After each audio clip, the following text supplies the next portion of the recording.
Okay. طيب. Bismillah ar-Rahman ar-Rahim. So, in chapter 4, as I said, we talked about digital transmission, where we transfer the digital signal as is on the transmission line using all the approximations and the line coding techniques that we talked about. In chapter 5, we talked about analog transmission, where we use broadband, in which case we have to convert the digital signal first to analog signal using some carrier frequency.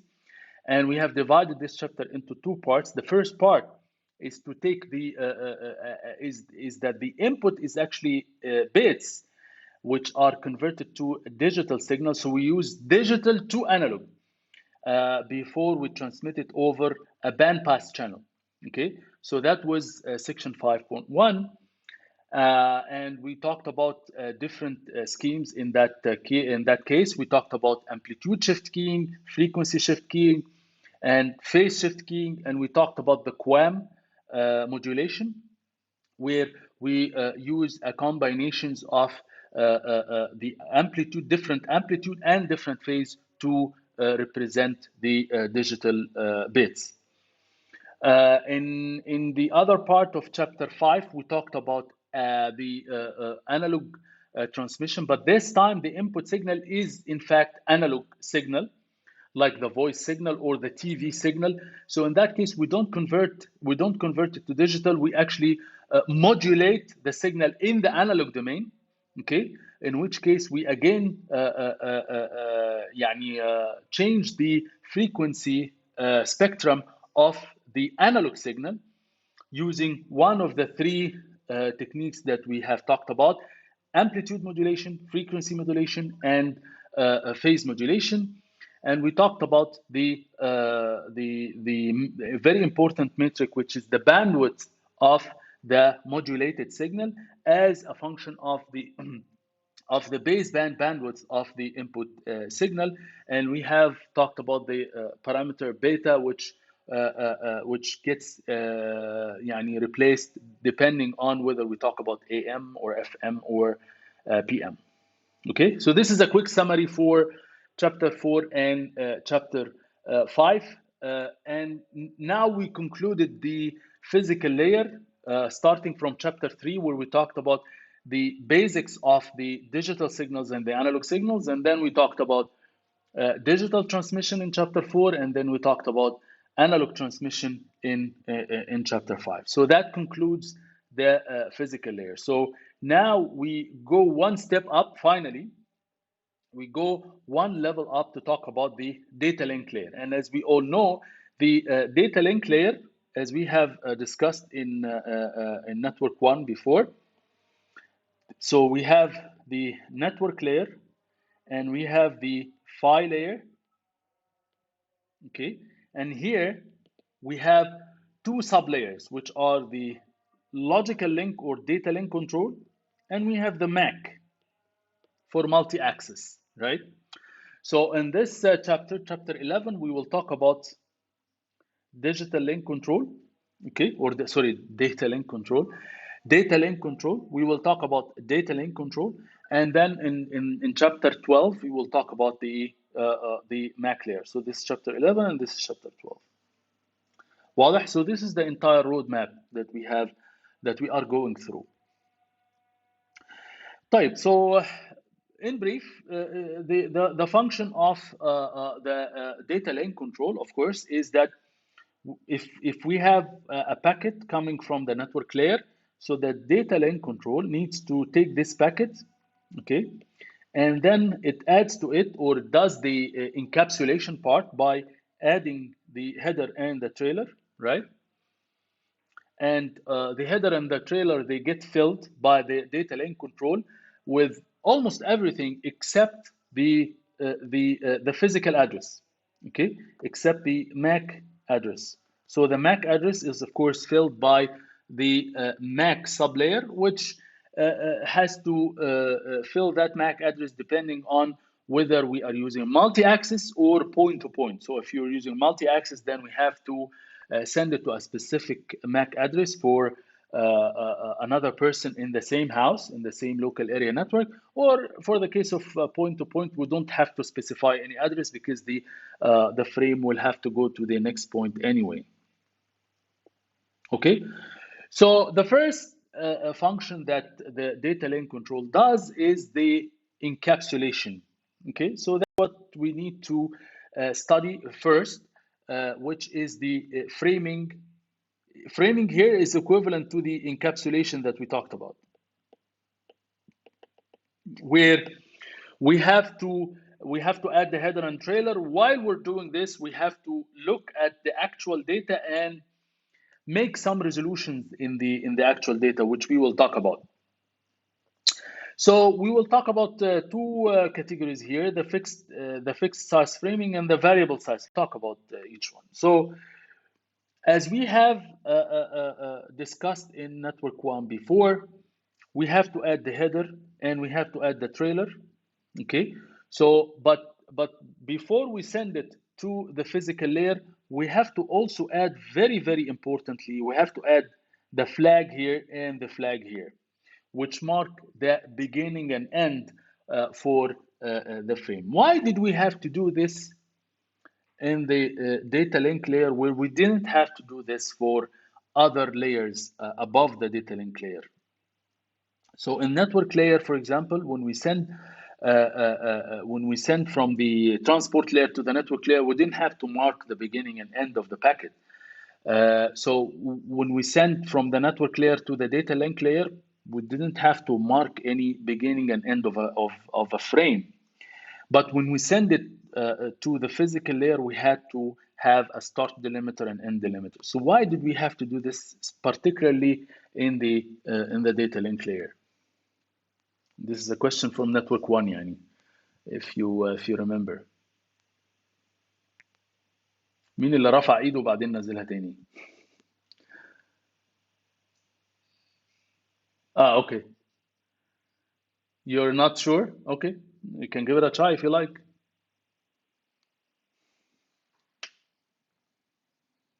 Okay.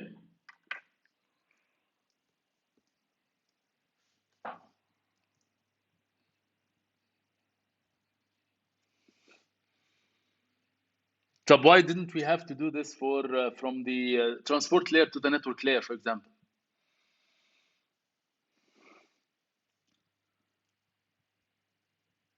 Okay. Fair enough. سليمان تفضل.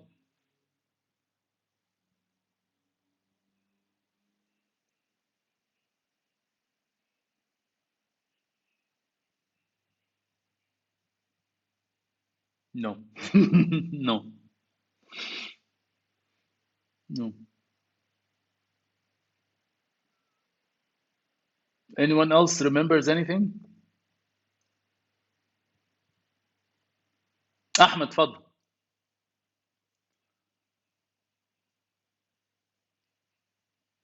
They depend on the hardware. Okay. Okay. They're not hardware أصلا. They are software أصلا. What is okay? So what layers are typically implemented as hardware?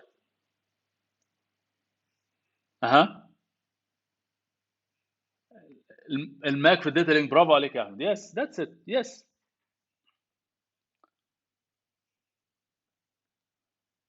Yes, it's medium independent. It's implemented in software. So يعني just to make it easy, software means that we deal with data structure. فعارفين الداتا structure؟ data structure fields, the header fields, body fields, and it's a data structure. Very high level. We can access any field in that data structure very simply, right? Using software. We are dealing with software. We have buffers. We read data structure. We deal with pointers. الناس اللي اتعلمت C. So we can access any field at any point of time randomly. We can access whatever field we want because it's a data structure. It's stored in the RAM, in random access memory, right? Which means that we can access any location in that random access memory at any point of time. We don't have to do it in sequence, right? When we convert everything to bits and we start to deal with physical layer, now we're dealing with hardware, right? Dealing with the hardware means that we have stream of bits. We don't know what these bits are. We don't know how these bits are structured. right? So we have to put some anchors, some markers in with these bits that would tell us that, okay, when you go to the data link layer on the other side, pay attention to the fact that when you see that flag, what's inside these two flags is actually a new frame. So then you take that frame and then you convert it to software. Of course, you convert it from analog to digital, then to bits, and then from bits to a data structure again, so that you can deal with it in the higher layer as data structure. واضح كده يا شباب؟ We talked about this in network 1. So, so the start delimiter and the end delimiters in the data link layer are first marked by the data link control. So the data link control has to add the start and end of the flag. But the issue here, what is the issue here? So this flag is nothing but sequence of bits, right? In fact, it is fixed. It is fixed in most of the standards. It's 0, and then we have 6 ones, and then we have 0. Same for the start and same for the end. So if you have 0 and then 6 ones and then 0, then you know that this is the beginning of a new frame, right? And once you hit this same flag again, so this tells you that this is the end of a new frame. This is the end of that frame, right? So especially if so for the fixed size frames, I don't need to have an end delimiter, of course, because I know the start and I know the length, right? So I don't need to have a mark to the end. But if I have variable size frames, then I need to mark the beginning and end, because what's inside could be variable, right? طيب. So the challenge here is that, okay, so if I have this 0 and then 6 ones and then 0, what happens if the data itself, if the data inside the frame has the same sequence, 0 and then 6 ones and then 0? Okay, so if the data inside has the same thing, so while I'm reading this sequence of bits, I will hit the same bit sequence again. So this will tell me, okay, so that's the beginning of a new frame, whereas it's not. It's actually part of the data, right? So we have to do something as part of the encapsulation, which this is the first time we talk about this. So now we have to do some manipulation to the data to make sure that the data does not contain inside it a bit sequence which is identical to the flag. واضح كده؟ So that's our objective. So this is our objective for the framing part. Because other than this, we add the header normally and we add the trailer. That's normal. Yes, Daniel.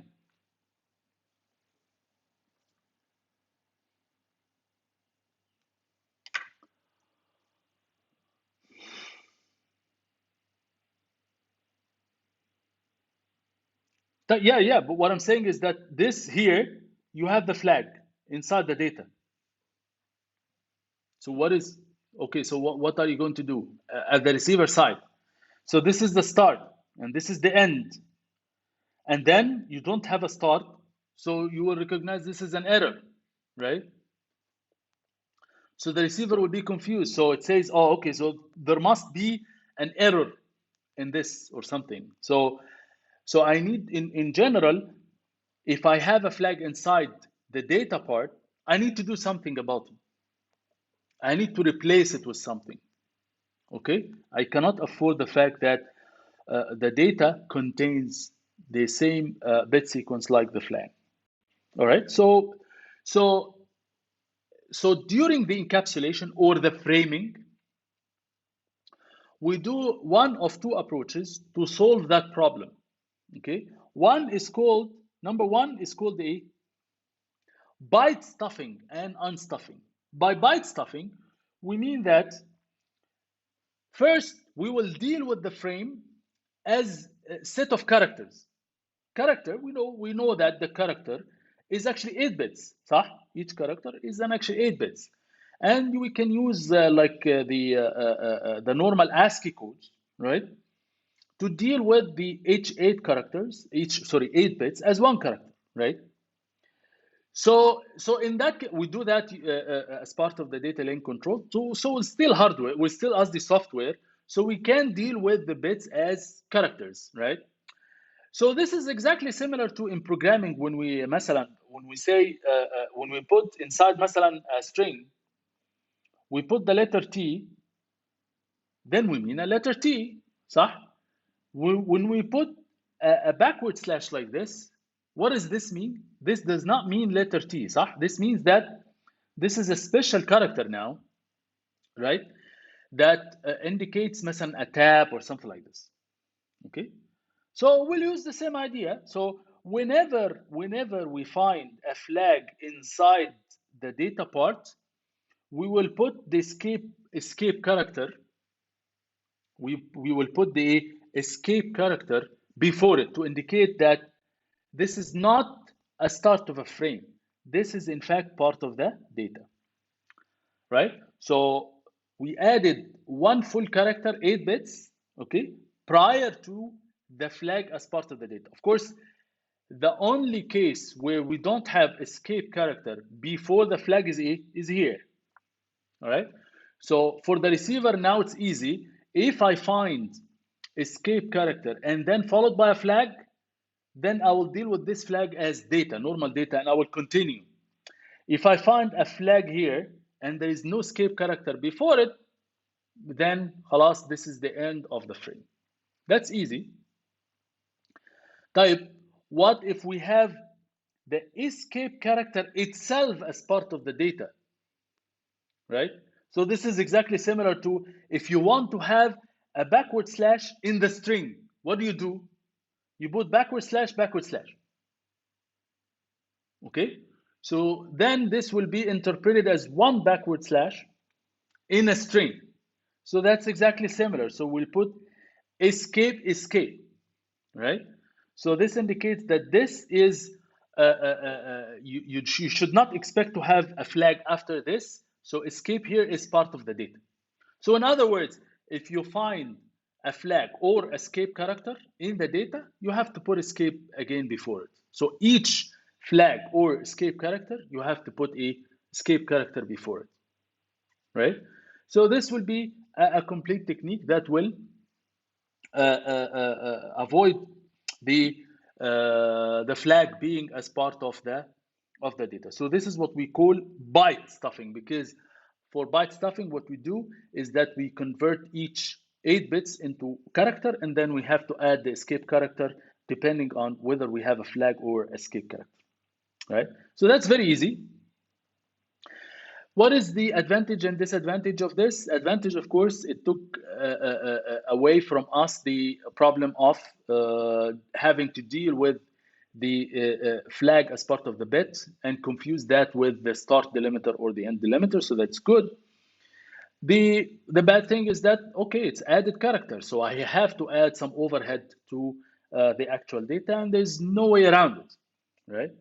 And I had to add 8 bits, one full character for each flag and for each escape character as part of the data. So here, for byte stuffing, we add extra 1 byte whenever we find a flag or escape character. That's very easy, very simple technique. So the bit-oriented protocol, or the bit stuffing, okay, or bit-oriented, what it does is that, okay, so I have here 0 and then 6 ones and then 0, right?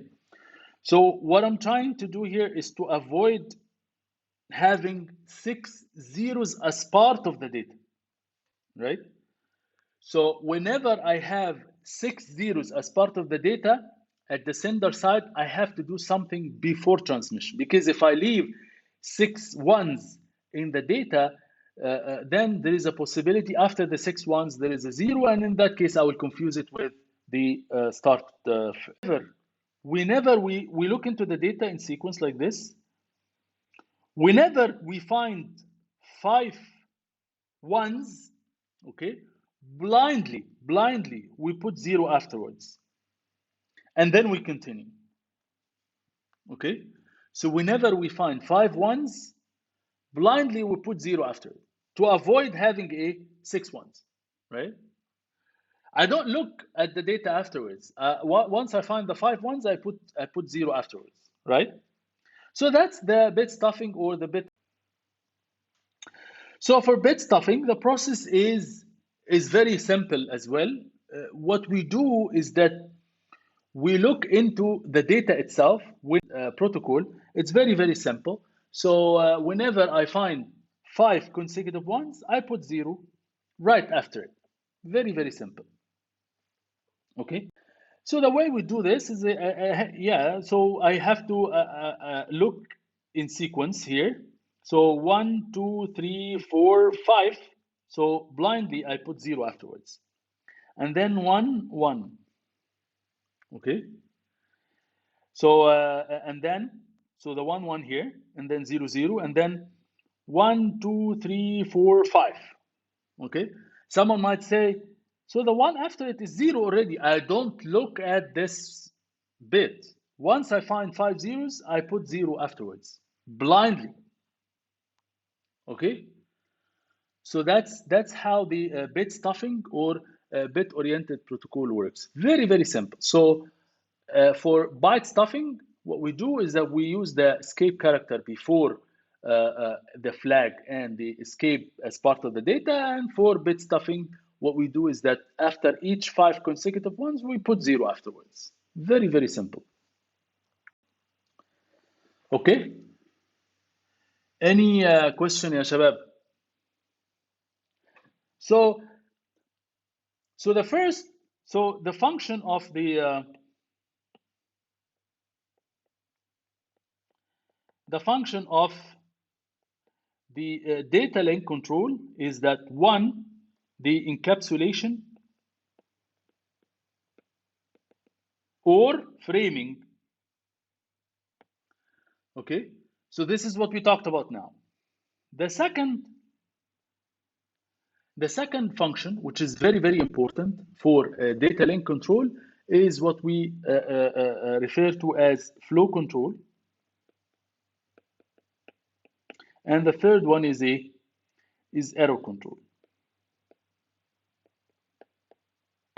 Okay, so what is flow control, ya shabab? We studied flow control يعني in details as part of network 1, not in the context of data link layer, if you remember. We talked about it in what context?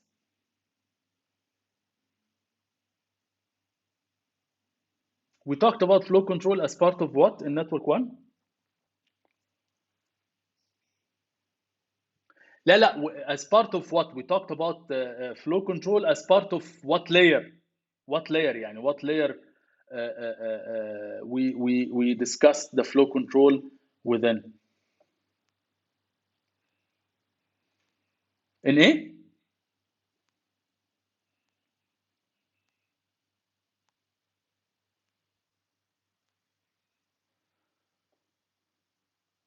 network layer. طب what is flow control يا شباب؟